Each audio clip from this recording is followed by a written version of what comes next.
इसका टॉपिक है हमारे पास equations of motion for ideal fluid flow. और ये जो वर्ड है आइडियल, इससे आप फेमिलियर हैं। आइडियल आपने पढ़ा था, ऐसे हमारे पास फ्लूइड होते हैं जो कि ना तो उनके पास विस्कोसिटी होती है और वो जो होते हैं इनकम्प्रेसिबल होते हैं, यानी हम कह सकते हैं कि वो इनविसिड हैं और इनकम्प्रेसिबल हैं।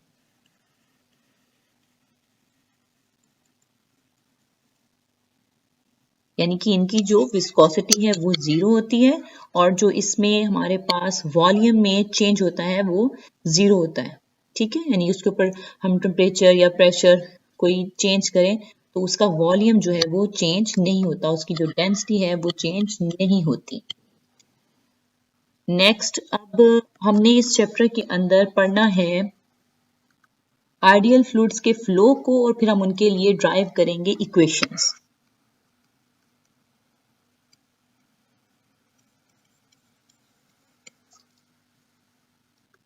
इनके लिए इक्वेशन ड्राइव करने से पहले मैं आपको एक इम्पॉर्टेंट बात बता दूं। जो आइडियल फ्लो होते हैं वो हमें हमेशा एग्जैक्ट सॉल्यूशन देते हैं और जो रियल हमारे पास फ्लो होते हैं वो अप्रोक्सीमेट सॉल्यूशन देते हैं। ठीक है, और हम जिन चीजों की आइडियल फ्लो के लिए हम ड्राइव करेंगे इक्वेशंस, वो है हमारे पास number 1 Euler's equation, Bernoulli's equation, number 3 equation of motion under impulse force and number 4 है एनर्जी इक्वेशन। और ये बात मैं आपको बताती जाऊं कि जो हमारे पास इक्वेशंस आएंगी, जो हम इनके लिए रिजल्ट्स निकालेंगे, वो हमारे पास बहुत इंपॉर्टेंट हैं बिकॉज वो हमारे पास प्रैक्टिकल प्रॉब्लम के अंदर एप्लीकेबल हैं। ठीक है, इन इक्वेशंस को ड्राइव करने से पहले मैं आपसे types of external force discuss करूंगी और उनकी हमारे पास जो हैं टाइप ऑफ एक्सटर्नल फोर्स, हमारे पास नंबर 1 है बॉडी फोर्स और नंबर 2 है हमारे पास सरफेस फोर्स। जो बॉडी फोर्स है वो एंटायर वॉल्यूम पर अप्लाई होती है। ठीक है, यहाँ पे भी उसकी डेफिनेशन लिखी हुई है, these are the forces which act per unit mass of the body. तो जो हमारे पास एक बॉडी है उसके ऊपर जो इंटायरली कोई फोर्स अप्लाई हो रही है तो हम बोलेंगे ये बॉडी फोर्स है। और इसकी जो हमारे पास एग्जांपल हम ले सकते हैं, हम ग्रेविटेशनल फोर्स दे सकते हैं। ग्रेविटेशनल फोर्स के अलावा हम इलेक्ट्रोमैग्नेटिक फील्ड भी इसकी एग्जांपल ले सकते हैं। Surface forces are the forces which act per unit area of the surface of the body। तो हम ये कह सकते हैं कि इसका एक और नेम अगर हम रखना चाहें तो वो कॉन्टैक्ट फोर्स हो सकता है। यानी कि ये जो बॉडी होती है उसकी सरफेस पे किसी एक जगह पर अप्लाई होने वाला फोर्स जो होगा उसको हम बोलेंगे ये सरफेस फोर्स है। और इसकी एग्जांपल में हमारे पास प्रेशर और स्ट्रेस आ सकता है। फॉर एग्जांपल, अगर ये बॉडी है और इसके इस पॉइंट के ऊपर हमारे पास एक ऐसे स्ट्रेस अप्लाई हो रही है तो हम ये सरफेस फोर्स अप्लाई हुई है इसके ऊपर। और ये सरफेस फोर्स जो है फर्दर डिवाइड होती है टू कंपोनेंट्स में। एक होता है हमारे पास परपेंडिकुलर और टेंजेंशियल, ये हम दोनों पढ़ चुके हैं पहले, फर्स्ट चैप्टर में मैंने इसको डिटेल से पढ़ाया था। टाइप्स ऑफ एक्सटर्नल फोर्स के बाद नेक्स्ट टॉपिक जो यहाँ पे शो हो रहा है वो है लॉ ऑफ आइसोट्रोपिक प्रेशर। और इसको भी हम फर्स्ट चैप्टर में डिटेल से पढ़ चुके हैं, इसलिए हम ये दोबारा रिपीट नहीं करेंगे। इसका रिजल्ट देख लेते हैं एंड पर जो यूज होगा। ये देखिए हमारे पास इसका रिजल्ट है कि जो प्रेशर है at a given point in an viscid fluid is the same in all the directions।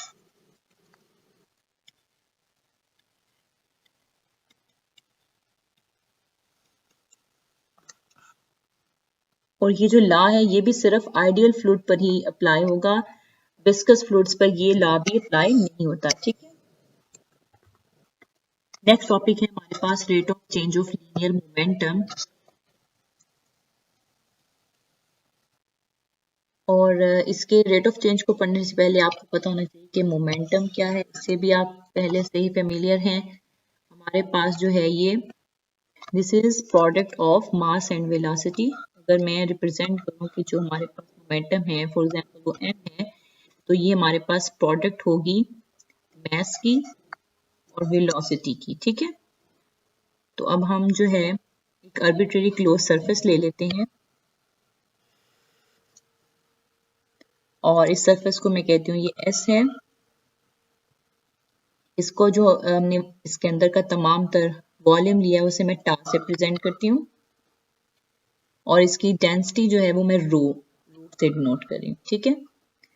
उसके बाद हम कहते हैं कि let the fluid be moving with velocity v, यानी इसकी जो वेलोसिटी है फ्लूइड की वो हमारे पास v है।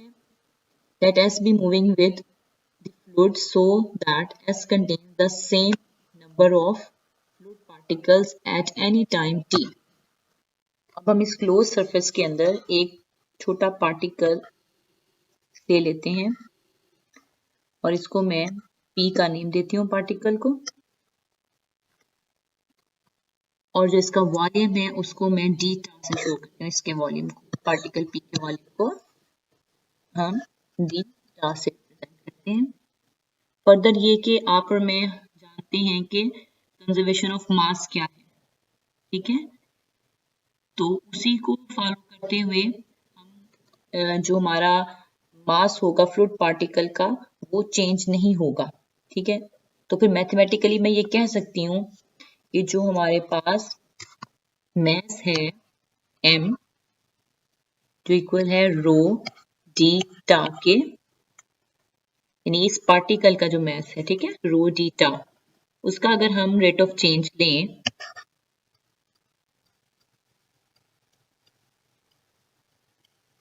तो वो इज इक्वल टू 0 होगा और इसको हम इक्वेशन 1 का नेम दे देते हैं। अब नेक्स्ट जो है हम लीनियर मोमेंटम लिखते हैं m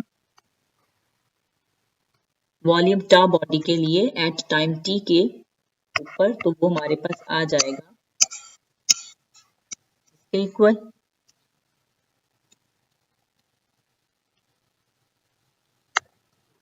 बिकॉज मैंने आपको बताया ना कि मोमेंटम का फार्मूला हमारे पास क्या है, मास की प्रोडक्ट होगी हमारे पास किसके साथ, वेलोसिटी के साथ। तो यहाँ पे हमारे पास ये मास हो जाएगा और ये वेलोसिटी, तो ये हमने क्या लिख लिया है, मोमेंटम। अब हम इस मोमेंटम का रेट ऑफ चेंज लेंगे,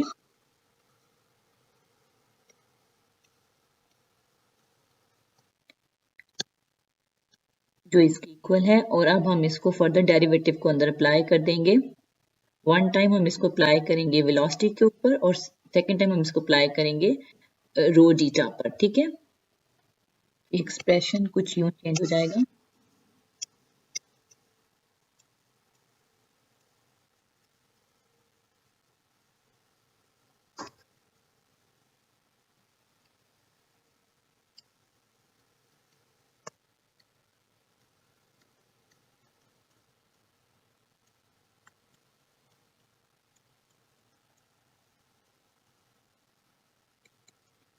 अब हमें इक्वेशन 1 से पता है कि ये वाली चीज जो है वो इक्वल टू 0 है, तो हमारे पास सिर्फ ये एक्सप्रेशन बच जाएगा। तो ये हमारे पास rate of change of linear momentum बच जाएगा।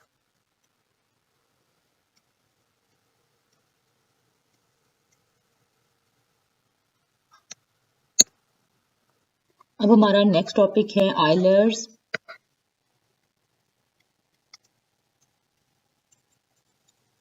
इक्वेशन ऑफ मोशन, ठीक है।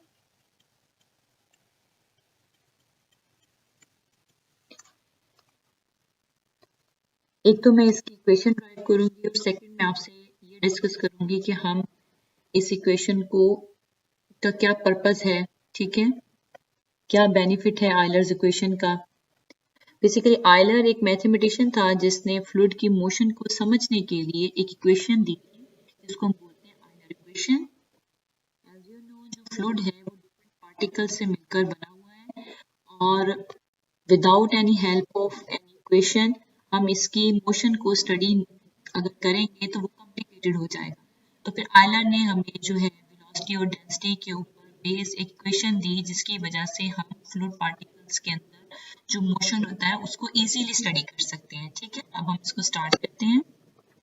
आयलर्स इक्वेशन ऑफ मोशन जो है वो हमारे पास बेस करती है किस पे, Newton second law of motion पे।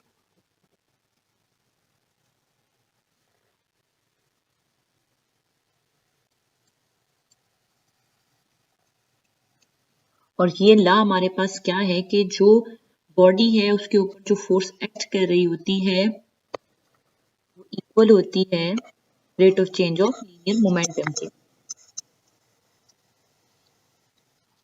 ठीक है, इसके लिए भी ऐसे एक क्लोज सरफेस एस ले लेते हैं, जैसे हमने पीछे rate of change of linear momentum के लिए किया था।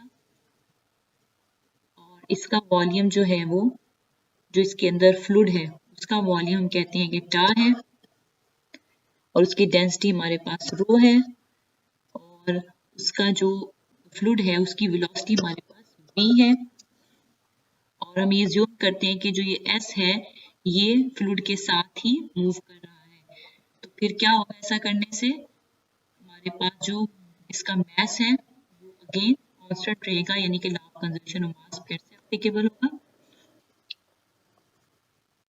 और इस बॉडी के इस पार्ट के ऊपर, ठीक है, इसकी डायरेक्शन में एन कैप यूनिट नॉर्मल की यूं लेती हूँ, तो इसके ऊपर एक प्रेशर जो है वो लग रहा है P इनवर्ड। तो अगर अब मैं टोटल फोर्सेस देखूं जो इस बॉडी पर एक्ट कर रही हैं तो वो कौन कौन सी फोर्सेस होंगी, वो दो फोर्सेस होंगी। एक हमारे पास वो होगी बॉडी फोर्स जो कि इस पूरी बॉडी के ऊपर एक्ट कर रही है, वो कौन सी फोर्स है, ग्रेविटेशनल फोर्स है हमारे पास। और जो दूसरी हमारे पास फोर्स है वो ये हमारे पास प्रेशर हो जाएगा। ठीक है, जो इसकी बाउंड्री पर लग रहा है यहाँ पर इस पॉइंट पर। ग्रेविटेशनल फोर्स को अगर मैं F से लूं और इस प्रेशर को अगर मैं P से लूं तो क्या मैं लिख सकती हूँ कि जो टोटल फोर्स है जो इस बॉडी पे लग रही है इसकी इक्वल है।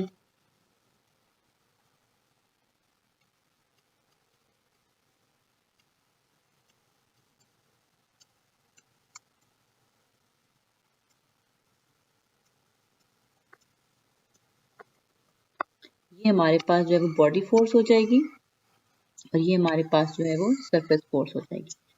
और ये आपको मैं क्लियर कर दूं कि कैसे लिखा है, क्योंकि आपको पता है जो हमारे पास बॉडी फोर्स है वो पर यूनिट मास होती है, यानी कि वो हमारे पास एंटायर वॉल्यूम पे लगी होती है। ठीक है, इसलिए यहाँ पे इंटीग्रेशन हमारे पास जो है वो पूरे वॉल्यूम के लिए है। और जो सरफेस फोर्स है वो फिर इस सरफेस पर, उस वाली बाउंड्री पर, उस जगह पर लग रही होती है, यानी कि हम इसको पर यूनिट एरिया ले रहे होते हैं। तो इसके लिए हमारे पास ये इंटीग्रेशन जो है वो एरिया के अकॉर्डिंग, यानी इसमें हमारे पास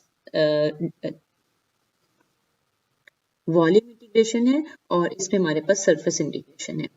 और अगर अब हम टोटल फोर्स को कैलकुलेट करना चाहते हैं तो हमें या तो इसको सरफेस में चेंज करना होगा या इसको हमें वॉल्यूम में चेंज करना होगा। तो इसको चेंज करने के लिए हम क्या करेंगे, इस सरफेस फोर्स को जो है हम आई एज्यूम कर लेंगे कि ये हमारे पास क्या है, आई के इक्वल है। और अब हम एक आर्बिट्रेरी कांस्टेंट लेंगे खुद से ए, और बोथ साइड से हम उसको मल्टीप्लाई करवा देंगे।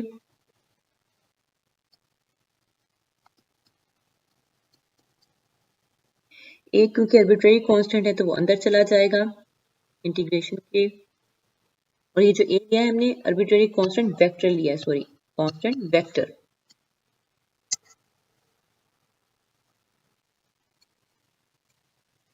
बेसिकली अब हम इस सरफेस इंटीग्रल को चेंज करें वॉल्यूम इंटीग्रल में, तो हमें यहाँ पे गॉस डाइवर्जेंस थ्योरम लगाना था। उसके लिए हमें अंदर एक वेक्टर चाहिए था, वो हमने हासिल कर लिया है इसको ए से मल्टीप्लाई करके। तो अब हमारे पास यहाँ पे easily Gauss divergence theorem apply हो जाएगा और हमारा रिजल्ट आ जाएगा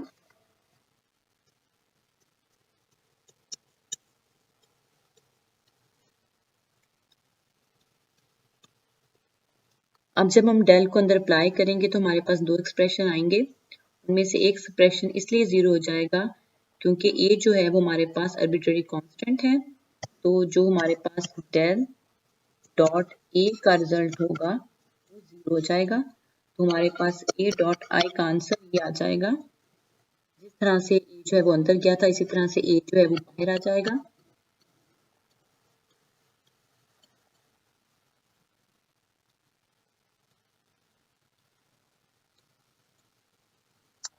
ए जो है वो आर्बिट्रेरी है, इसलिए अब हम इसको यहाँ से रिमूव कर सकते हैं। तो जो आई है वो ये रह जाएगा ए को रिमूव करने से।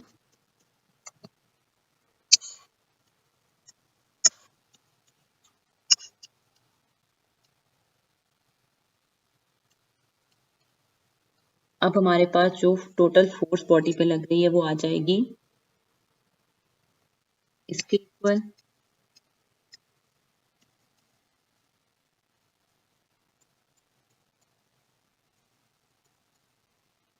अब हम टोटल फोर्स को जो है इक्वेट कर देंगे rate of change of linear momentum से, जो मैंने आपको शुरू में बताया था कि हमारे पास इक्वल होता है इसके।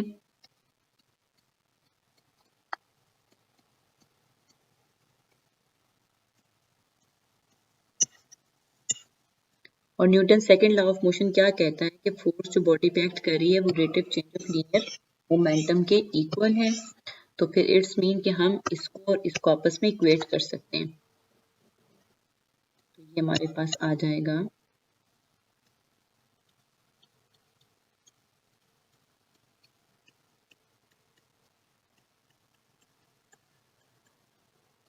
अब इस वाली साइड को हम दूसरी साइड पे ले जाएंगे तो हमारा एक्सप्रेशन कुछ यूं होगा। ये हमारे पास इक्वेशन आ गई है और ये जो इक्वेशन है ये आर्बिट्रेरी वॉल्यूम टा के लिए होल्ड करती है। तो इट्स मीन जो इसका ये हमारे पास इंटेग्रेंट है ये मस्ट बी इक्वल टू 0, इसलिए हम यहाँ पे लिख सकते हैं इसको ऐसे।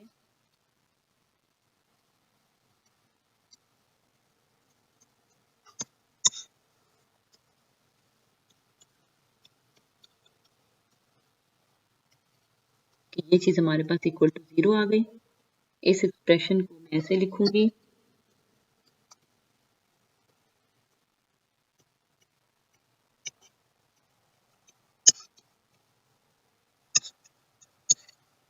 तो ये हमारे पास आयलर इक्वेशन आ गई।